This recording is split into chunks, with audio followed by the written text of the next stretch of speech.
अहले बैत का जिक्र हम बचपन से सुन रहे हैं। अल्लाह पाक कुरान में इरशाद फरमाता है, उल्ला अस्अलुकुम अलैहि अजरा इल्लल मवद्दत फिल कुर्बा, कि ए महबूब आप फरमा दें कि मैंने तुमसे कोई उजरत नहीं लेनी। जो मैंने तुम लोगों को तबलीग की दावत दी, अल्लाह की तरफ बुलाया, उस पर मुझे तुमसे कोई उजरत नहीं चाहिए। इसलिए कि जो अजीर होता है उसको उजरत मिलती है, मजदूर को उजरत मिलती है, उजरत महबूब को नहीं मिलती। इस आयत पर भी बहुत कलाम है, गुफ्तगू है, बहुत तफसीर है, बहुत दफ्तर के दफ्तर लिखे गए हैं कि और अंबिया ने उजरत नहीं मांगी, रसूलुल्लाह क्यों मांगेंगे और हुजूर ने क्यों मांगना है।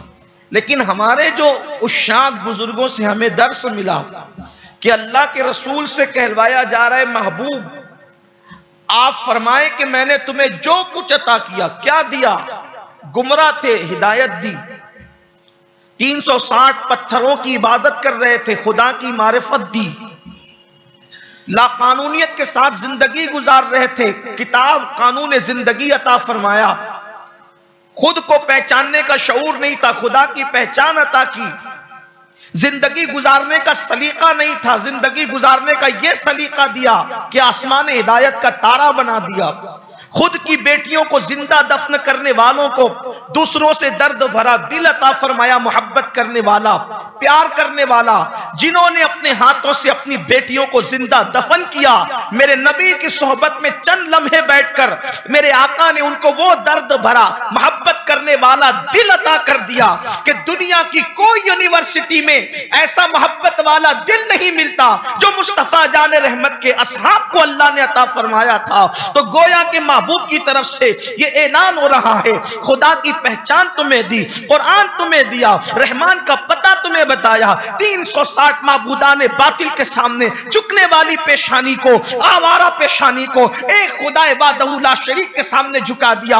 अंदाजे जिंदगी दिया, शौके बंदगी दिया, नाजे बंदगी दिया, आंसू खुदा की राह में लुटाने का जज्बा दिया, आंसुओं की सौगात अता की। सब कुछ दिया, सब कुछ दिया, सब कुछ दिया, हत्ता के इतना दिया, इतना दिया, इतना दिया कि तुम्हें देने वाला बना दिया। तुम्हें उस मकाम पर पहुंचाया कि जो तुम्हें ईमान की हालत में देख ले उस पर भी जहन्नम की आग हराम हो जाए। अव्वलीन मुखातिब तो वही लोग हैं जिन्हें हम हुजूर के असहाब कहते हैं। ला अस्अलुकुम अलैहि अजरा, मैं तुमसे कोई उजरत नहीं मांगता। क्यों उजरत नहीं मांगते? उजरत क्यों नहीं मांगते? इसलिए कि उजरत अजीरों को मिलती है, मजदूरों को मिलती है। मुस्तफा जान रहमत मजदूर बनकर नहीं बल्कि महबूब बनकर आए थे, इसीलिए फरमाया मुझे उजरत नहीं चाहिए बल्कि मुझे मोहब्बत चाहिए। महबूब बनकर आए थे इसलिए कहा मुझे मोहब्बत चाहिए। और किसकी? मुझसे तो करते ही हो, अपनी मोहब्बत नहीं मांगता, मुझसे तो करते हो, अपनी जान से ज्यादा मुझसे मोहब्बत करते हो, अपनी मोहब्बत नहीं मांगता। इल्लल मवद्दत फिल कुर्बा, सिर्फ इतना चाहता हूं। ये इल्ला बताता है सिर्फ इतना, क्या? मेरे कराबतदारों से मोहब्बत करो, मेरे रिश्तेदारों से मोहब्बत करो। अब इस पर सवाल हुआ कि हुजूर के रिश्तेदार कौन? अब उस पर एक तफसील आती है, किससे मोहब्बत करें?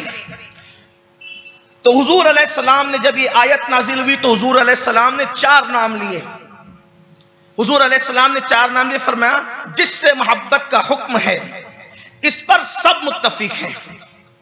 जितने मुफस्सिरीन इब्ने अब्बास से लेकर साहिब नईमी तक सब लोग ये कहते हैं कि हुजूर अलैहिस्सलाम ने इस आयत के नुज़ूल के बाद 4 नाम लिए। फरमाया इस आयत में जिनकी मोहब्बत तुम पर लाजिम कर दी गई है वो अली हैं, फातिमा हैं, हसन हैं, हुसैन हैं। ठीक, लेकिन दूसरे मुफस्सिरीन और भी इसके, क्योंकि एक आयत की 70 हजार तफासिर मौजूद हैं, एक आयत की 70 हजार तफासिर मौजूद हैं, और जिसका जितना इल्म है उसने अपने इल्म के मुताबिक कुरान मुकद्दस की आयत का माना, उसका तर्जुमा, उसकी तफसीर बयान फरमाई। बल्कि मैं तो अपने दोस्तों को यह कहता हूं कि जब गालिब और इकबाल के शेर की लोग तशरीह करने बैठते हैं, मीर के अशार की तशरीह करने बैठते हैं, तो लोग कई कई एक शेर के कई कई माना बयान करते हैं अपने ज़ौक़ के मुताबिक। तो लोगों को अंदाजा होना चाहिए, जब बंदे के कलाम के इतने माना निकलते हैं तो खालिक के कलाम के कितने माना होंगे। इसीलिए ये बात भी आपको जो हमारे नौजवान ज़हन नशीन रखना चाहिए कि हमारे सूफिया फरमाते हैं कि कुरान का नुज़ूल बंद हो गया है, अब कुरान की आयतें नाजिल नहीं होती, ना हो सकती है, इसलिए कि जिसमें नाजिल होती थी वो शख्सियत अल्लाह रब्बुल इज्जत की तरफ अपनी शान के मुताबिक, अल्लाह के हुक्म के मुताबिक तशरीफ ले जा चुकी है। ज़ाहिरी तौर पर हुजूर जो है वो तशरीफ ले जा चुके हैं खुदा की तरफ। तो अब जिसमें नाजिल होती थी कुरान की आयतें, अब वो कल्ब बज़ाहिर दुनिया में न रहा, तो नाजिल किस पर हो?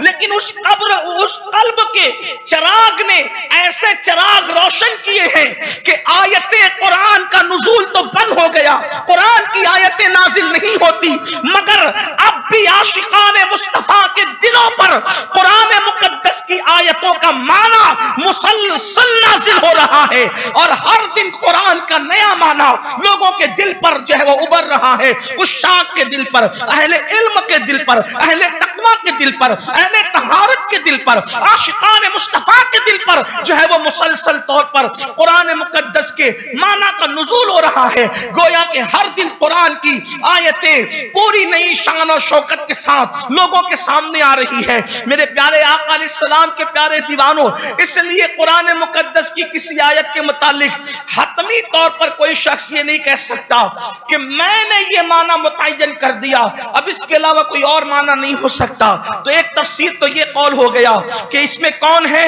अली मुर्तजा, सैयदा फातिमा, इमाम हसन, इमाम हुसैन, और चूंकि का इल्लल मवद्दत फिल कुर्बा, तो एक कौल ही आ गया कि मेरे ईमान वाले कराबतदार, मेरे रिश्तेदार। अब रिश्तेदारों में कौन? अहले बैत। अहले बैत कौन? हुजूर की पाक अज़वाज। अब इसको क्योंकि हर मुफस्सिर का कौल पढ़ेंगे तो अब हम उन्वान से दूर होंगे, लेकिन सिर्फ जो जितना समझ सकते हैं तवज्जो करें। अहले बैत से मुराद कौन? हुजूर की तमाम अज़वाज, हुजूर के चचा हजरत अब्बास इब्न अब्दुल मुत्तलिब की औलाद, हुजूर के चचाजाद भाई हजरत जाफर और उनकी औलाद, हजरत अकील और उनकी औलाद, हजरत मौला अली और उनकी औलाद, वो जो दूसरी बीवियों से है। चूंकि इधर तो आ गया सैयदा फातिमा की जो औलाद है। अब आप कहेंगे कि इसमें फर्क क्या है?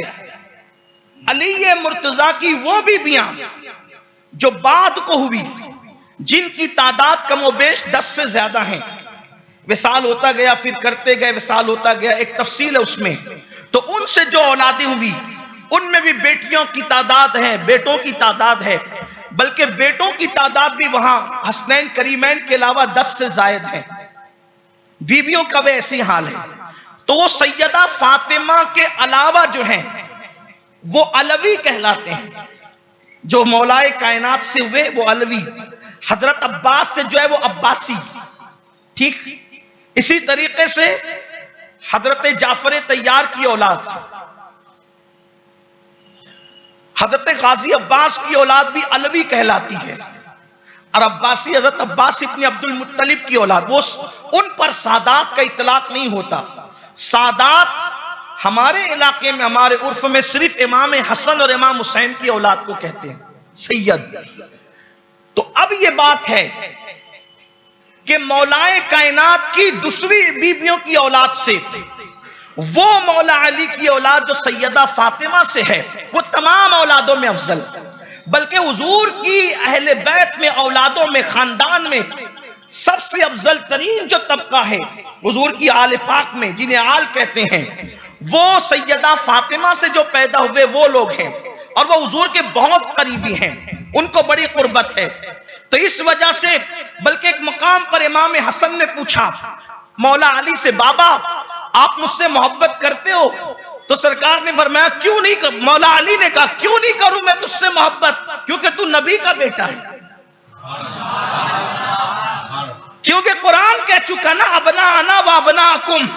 मौला अली कह रहे हैं हसन तुझसे मोहब्बत क्यों ना करूं कि क्योंकि तू नबी का बेटा है मेरी औलाद, लेकिन है बेटा नबी का। हुसैन से तो कहा इसलिए करता हूं कि वो भी नबी का बेटा है।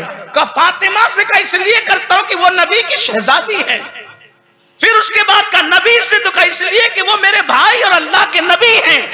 तो इमाम हसन ने कहा एक दिल में इतनी मोहब्बत कैसे जमा हो सकती है? दिल तो आपका एक है, हमसे भी लोग कहते हैं, आपके बच्चे आपसे भी। हसन पाक ने कहा बाबा एक दिल इतनी मोहब्बत, तो कहा बेटा ये सारी मोहब्बत सिर्फ अपने यार के लिए करता हूं कि ये सब लोग मेरे खुदा के हैं, इसलिए उनसे मोहब्बत करता हूं, ये मोहब्बत खुदा के लिए करता हूं। अल्लाह अकबर। तो इस तरह इमाम अली पाक ने तय कर दिया कि हसन मुश्तबा हुसैन पाक को आले पैगंबर कहा आपने, आले नबी कहा आपने, इसलिए कि हुजूर ने फरमाया कि हर नबी की औलाद उनकी पुश्त में है, लेकिन अल्लाह ने मेरी औलाद को अली की पुश्त में रखा।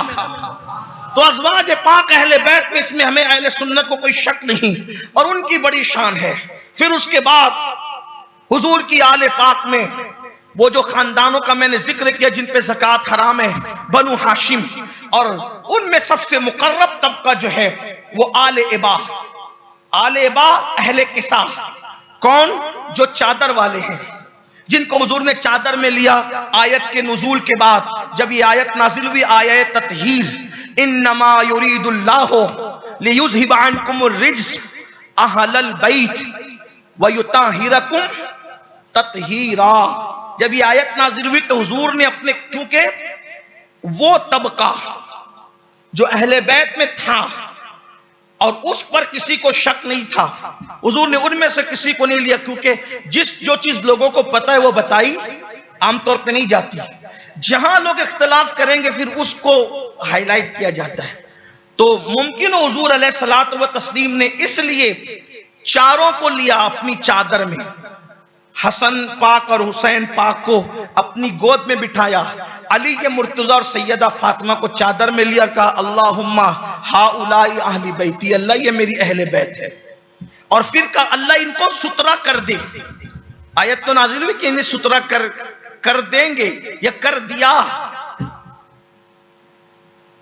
और चूंकि कुदरत का जो इरादा है वो अजली है, वो हमेशा का है, यानी फैसला हो चुका सुतरा और पाक करने का, इनमें शक नहीं होगा, इनमें तरद्दुद नहीं होगा, इनमें जिना नहीं होगा, इनमें बदी नहीं होगी, इनमें आवारगी नहीं होगी, कुछ नहीं होगा, ये पाक कर दिए गए हैं। ईमान के बारे में शुकूक और शुबात भी नहीं होंगे, ये पाक कर दिए गए हैं। इमाम यूसुफ नबहानी तो फरमाते हैं कि इनसे कुफ्र कभी सरजद नहीं होगा, ये हमेशा ईमान पे रहेंगे, ये पाक कर दिए गए हर नजस चीज से, नजासत से। लेकिन आप गौर फरमाए, अल्लाह ने इन्नमा हस्र के लिए फरमाया, ठीक, और आखिर में तत्हीरन फरमाया तनवीन के साथ। गोया के कुरान अहले बैत की शान खुद बयान कर रहा है कि जब सैयदुल अंबिया का जिक्र किया तो तनवीन के साथ किया रसूलुन, और जब अहले बैत का जिक्र किया तो तत्हीरन। और अरबी के कायदे के मुताबिक जिस वक्त तनवीन आती है तो वो इज्जत और ताजीम का फायदा देती है। गोया के कुरान कह रहा है ईमान वालों होश के नाखून लो, कान खड़े रखो, औकात में रहो। जब वो खुदा होकर नबी और आले नबी का जिक्र करता है तो ताजीम के साथ करता है। इसलिए जब तुम भी करना तो हल्के अल्फाज मत करना, बल्कि जो अल्फाज सबसे ताजीम के हो वो मेरे नबी की शान में इस्तेमाल करना और आले नबी की शान में इस्तेमाल करना। हल्के अल्फाज से जिक्र नहीं करना, यानी ये बक बक मत करना कि वो तो ऐसे थे, वो तो वैसे थे, बल्कि मेरे आका अलैहिस्सलाम ने फरमाया कैसे थे? फरमाया कि जो उनके नेक है उनकी ताजीम करो, और जो तुम्हें नेक नजर नहीं आते उनको दरगुजर कर दिया करो। इसलिए कि दरगुजर करना, क्योंकि उन पर गंदी बातें करने से फातिमा ज़हरा का दिल दुखता है। इमाम यूसुफ नबहानी फरमाते हैं कि अल्लाह अकबर, एक सैयदजादा अल्लाह अल्लाह अरब की सरजमीन पर रहता है और उसके बाद उसका इंतकाल हुआ, और फिर उस सैयदजादे का जिक्र इमाम यूसुफ नबहानी ने फरमाया। क्या फरमाया? जरा ध्यान से सुनना। ऐसे थे वैसे थे, जो है वो अपनी दुकानें लेकर के उनके खिलाफ ना बैठो, अपनी तहकीकें लेकर उनके खिलाफ ना बैठो, उनसे सिर्फ मोहब्बत का बर्ताव करो, प्यार का बर्ताव करो। अल्लाह अकबर, बाज लोगों को तो इतनी जुर्रत हो गई है, अब तो वो सैयदा पाक पर भी तीर चला रहे हैं, फातिमा ज़हरा पर भी तीर बरसा रहे हैं। अल्लाह अकबर, हाय जदीद तहकीक की करिश्मा साजियां मेरे आका अलैहिस्सलाम के दीवानों। ये इमाम यूसुफ नबहानी रहमतुल्लाहि ताला अलैह, जिनको अरब वालों ने 14वीं सदी का मुजद्दिद कहा, क्योंकि एक वक्त में कई मुजद्दिद हो सकते हैं। अल्लाह अकबर, इमाम अहमद रजा मुहद्दिस बरेलवी को भी मुजद्दिद कहा गया 14वीं सदी का, और इमाम यूसुफ नबहानी को भी सिर्फ उनकी बीवी की शान ये बयान की जाती। इमाम यूसुफ नबहानी उस आशिक रसूल का नाम है कि जिसकी बीवी को अल्लाह ने कमोबेश 70 से ज्यादा मर्तबा रसूलुल्लाह का दीदार नसीब फरमाया। जिसकी शरीक हयात का आलम यह है, उसकी खुद की जात का आलम क्या होगा। अल्लाह अकबर, एक बुजुर्ग फरमाते हैं, उनसे मेरी मुलाकात हुई, उन्होंने फरमाया मदीना शरीफ में कि मौलाना, मैंने इमाम यूसुफ नबहानी रहमतुल्लाह अलैह के बारे में सुना कि जब भी वो रसूलुल्लाह की बारगाह में आया करते थे, उस वक्त वो हुजूर की चौखट पे बैठा करते थे, सुनहरी जालियों के पास कभी नहीं जाते थे। मैंने पूछा क्यों नहीं? क्योंकि ये तो बड़ी सआदत है। फरमाया, मैंने उनसे पूछा गया कि आप क्यों नहीं जाते मवाजा शरीफ में, आप सामने क्यों नहीं जाते? पीर नसीरुद्दीन नसीर कहते हैं, शर्म इस यहां से नहीं, सामने जाया जाता, ये भी क्या कम है, तेरे शहर में आए हुए हैं। इमाम यूसुफ नबहानी फरमाते हैं कि तुम मुझसे पूछते हो मैं चौखट पे क्यों बैठता हूं बार बार, मदीना शरीफ आके मवाजा शरीफ में क्यों नहीं जाता? तो कहते हैं कि कुत्तों का काम चौखट पे हुआ करता है, कुत्तों का काम घर में घुसना नहीं होता। कुत्ता घर में घुस जाए तो बेअदबी होती है, उसका काम चौखट पे बैठना होता है। इसलिए मैं चौखट पे आके बैठता हूं, क्योंकि मैं कुछ नहीं, मैं सगे मदीने मुनव्वरा, मदीने मुनव्वरा का अदना सग हूं। मेरे प्यारे आका अलैहिस्सलाम के प्यारे दीवानों, वो इमाम यूसुफ नबहानी रहमतुल्लाह अलैह, अल्लाह अकबर, जिनको दीदार रिसालत माब अलैहिस्सलात व तस्लीम उनके दौर में अल्लाह अकबर बहुत ज्यादा कसरत के साथ हुआ। वो लिखते हैं कि अरब में एक सैयदजादा रहता था जो शराब पीता था, शराबी था, और आवारगी की उसकी तरफ लोग मंसूब करते थे। उसका इंतकाल हुआ तो किसी ने एक बहुत बड़े मुहद्दिस साहब से कहा, जनाजा आप पढ़ाएंगे, सैयदजादा है। उसने कहा हूं, मैं पढ़ाऊं, ये तो आवारगी करता था, ये शराब पीता था, और इसकी तरफ ऐसी ऐसी चीजें मंसूब थी, तो उसने नहीं पढ़ाई नमाज जनाजा। रात को सोया तो ख्वाब में क्या देखा कि रसूलुल्लाह जलवगर हैं और खातून क़यामत मखदूम कायनात सैयदा फातिमा ज़हरा भी मौजूद हैं, और आपने गुस्सा किया, मुंह फेर लिया। सरकार ने पूछा, फातिमा इससे मुंह क्यों फेरती है, मुहद्दिस है? फरमाया, ये मेरे बेटे से नफरत करता है। आप गौर फरमाएं, किसका जिक्र हो रहा है? जिसको लोग आवारगी मंसूब करते हैं, जिसकी तरफ लोग शराब नोशी मंसूब। इससे ये नहीं कि माज़अल्लाह कोई जो है वो गुनाह पे बेबाक हो जाए, वो कहना नहीं चाहता, लेकिन कहना ये चाहता हूं आपसे कि आप अंदाजा फरमाएं कि अहले बैत अतहार का एहतराम कितना है। शेख मुहियुद्दीन इब्न अरबी फरमाते हैं, शेख मुहियुद्दीन इब्न अरबी इरशाद फरमाते, अगर तुझ पर यह बात मुनकशिफ हो जाए कि क़यामत में अहले बैत का मुकाम क्या होगा, तो तू तमन्ना करेगा कि मैं उनका गुलाम नहीं बल्कि उनके गुलामों का गुलाम बन जाऊं। उनका गुलाम होना बड़ी बात है, अरे उनका गुलाम होना बहुत बड़ी बात है। कोई उनके गुलामों का गुलाम हो जाए, इसीलिए तो अल्लामा जामी कहते हैं, गुलामान आले मोहम्मद, कि जामी डायरेक्ट गुलाम नहीं आले मोहम्मद का, जो आले मोहम्मद के गुलाम हैं, जामी उनके गुलामों का भी गुलाम। ये इब्ने अरबी फरमाते। बात दूर निकली तो अर्ज ये कर रहा था कि हसनैन करीमैन हुजूर की आले पाक, इनकी मोहब्बत फर्ज है। अल्लाह तबारक व तआला ने मोहब्बत फर्ज फरमाई। हुजूर की अज़वाज पाक, हुजूर के वो खानदान के लोग, सबकी मोहब्बत फर्ज। और अब क़यामत तक इमाम हसन और इमाम हुसैन की नस्ल में जितने पैदा होंगे वो सब अहले बैत, वो सब हुजूर के अहले बैत। तो अल्लाह के रसूल अलैहिस्सलाम ने चादर में लेके फरमाया, अर्ज किया अल्लाह मेरी अहले बैत है, और फिर कहा इनको सुतरा कर दे। और फिर अर्ज किया मौला मैं इनसे मोहब्बत करता हूं, तू भी इनसे मोहब्बत फरमा, और जो इनसे मोहब्बत करे उसको भी तू अपना महबूब बना ले। यानी अगर कोई बंदा अल्लाह और उसके रसूल का महबूब बनना चाहता है, अगर कोई बंदा अल्लाह रसूल का महबूब बनना चाहता है, तो उसको चाहिए वो अहले बैत से मोहब्बत करे। अब आप अहले बैत को सुन चुके, अहले बैत कौन, और अहले बैत में सबसे अफजल तरीन तबका कौन? इमाम हसन, इमाम हुसैन, सैयदा फातिमा और अली मुर्तजा, ये अहले बैत में सबसे अफजल तरीन तबका, यानी सबसे करीबी हुजूर अलैहिस्सलाम, हुजूर के अहले बैत में। इसीलिए तिरमिज़ी शरीफ की हदीस है, उम्मुल मोमिनीन सैयदा आयशा सिद्दीका फरमाती है, मैंने अल्लाह के रसूल से पूछा आपकी अहले बैत में आपको सबसे ज्यादा प्यारा कौन है? तो आपने फरमाया फातिमा, फातिमा से सबसे ज्यादा मोहब्बत है। कहा मर्दों में? कहा उनके शौहर अली। हुजूर अलैहिस्सलाम ने मुतय्यन फरमाया। तो हर नबी की औलाद उनकी अपनी पुश्त में, आका फरमाते मेरी औलाद अली की पुश्त में, और औलाद से मुराद फिर कौन? हसनैन करीमैन, और फिर क़यामत तक उनकी औलाद। अब कुछ लोगों को इश्काल होता है कि अहले बैत सिर्फ हसनैन करीमैन तक है, आगे जो पैदा हुए या अब तक वो अहले बैत नहीं है। इस पर भी बातें कुछ हो रही हैं कि वो अहले बैत नहीं है। इसका सबूत इससे बड़ा क्या होगा कि जब इमाम अली अकबर करबला में आए तो उन्होंने कहा कि हम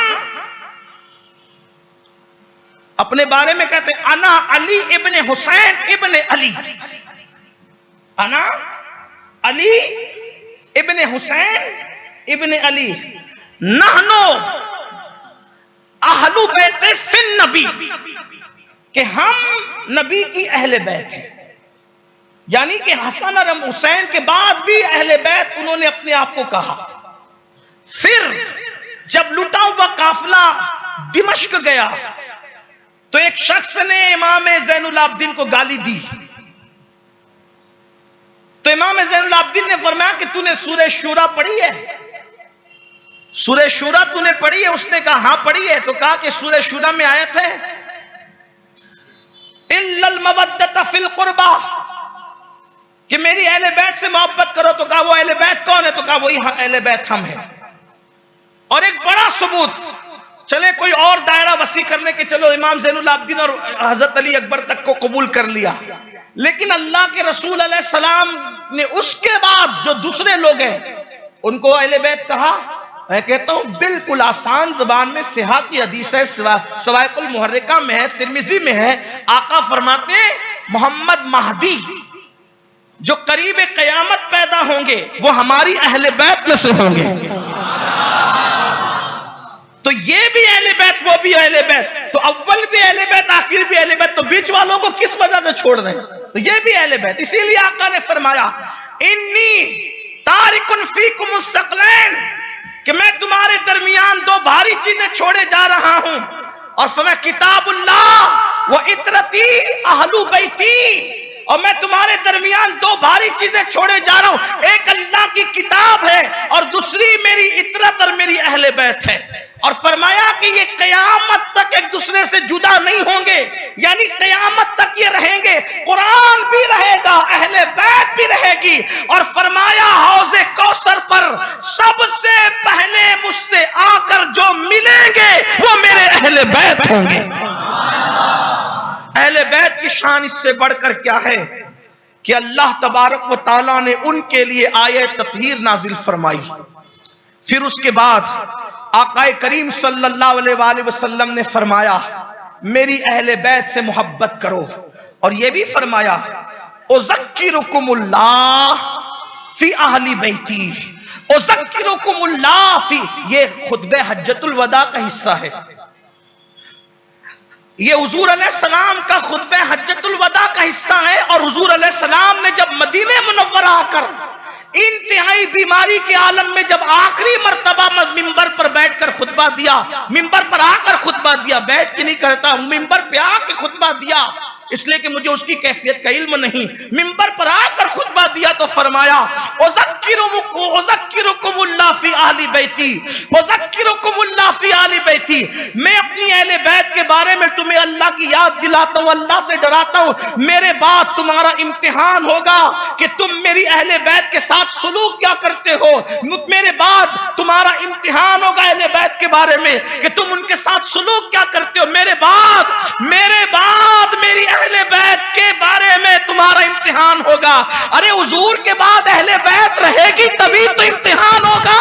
इसीलिए पता चला कि अब भी हुजूर की अहले बैत मौजूद है और इंशाअल्लाह क़यामत तक मौजूद रहेगी, क्योंकि मेरे आका ने फरमाया जैसे आसमान के तारे आसमान वालों के लिए अमान है, जब तक आसमान के तारे हैं आसमान सलामत है, और जब तक जमीन पर अहले बैत है उस वक्त तक के जमीन का निजाम सलामत है। कोई हमसे पूछे कयामत कब आएगी, कोई हमसे पूछे, हम आसानी से कह सकते हैं जब तक महदी नहीं आएंगे कयामत नहीं आएगी। आका ने फरमाया अगर कयामत को एक दिन भी बच जाए तो भी मेरा बेटा महदी आएगा, उसके बाद कयामत आएगी। महदी क्या है बगैर कयामत, बोलो। हाँ, अब लोग कहते हैं कि सैयद की ताकत क्या है, मैंने कहा उस सैयद की ताकत यह है कि उस एक सैयद ने कयामत को रोक रखा है।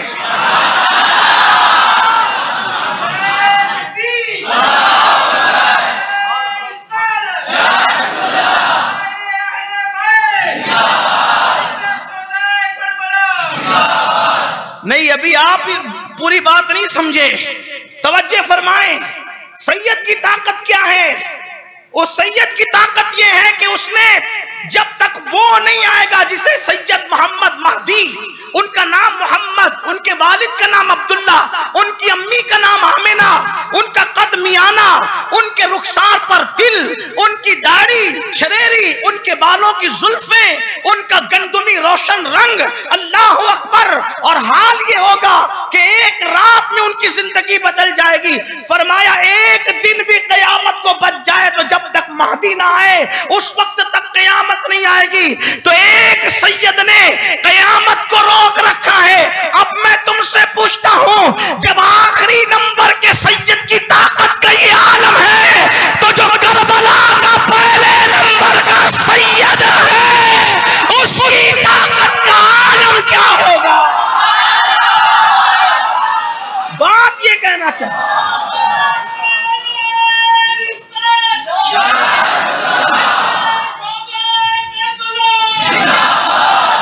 बात ये कहना चाहते, लोग कहते हैं हुसैन हार गए, मैंने कहा कटना हारना नहीं है, हुसैन लड़ने नहीं आए थे, यजीद का चेहरा बेनकाब करने आए थे और हुसैन अपने मिशन में कामयाब हुए। वल्लाह अगर हुसैन लड़ने पर आ जाते तो एक भी यजीदी बचकर ना जाए। वो लड़ने नहीं आए थे, वो तो फातेह खैबर के बेटे थे, उनकी ताकत का अंदाजा कौन करे। वो अपने मिशन में कामयाब होने के लिए आए थे। तो अर्ज ये कर रहा था अहले बैत क़यामत तक रहेगी, और जब तक ये हैं हुजूर फरमाते जमीन वालों के लिए आसमान के तारों से आसमान का निजाम सलामत है, अहले बैत से जमीन का निजाम सलाम, इसलिए इनकी कद्र होनी चाहिए। और हमारे यहाँ अहले बैत हसन और हुसैन की औलाद सादात को कहते हैं, सैयदों को कहते हैं, ये अहले बैत है। इनका बड़ा एहतराम, बड़ी ताजीम, इस पर कुछ गुफ्तगू कल कर लेंगे।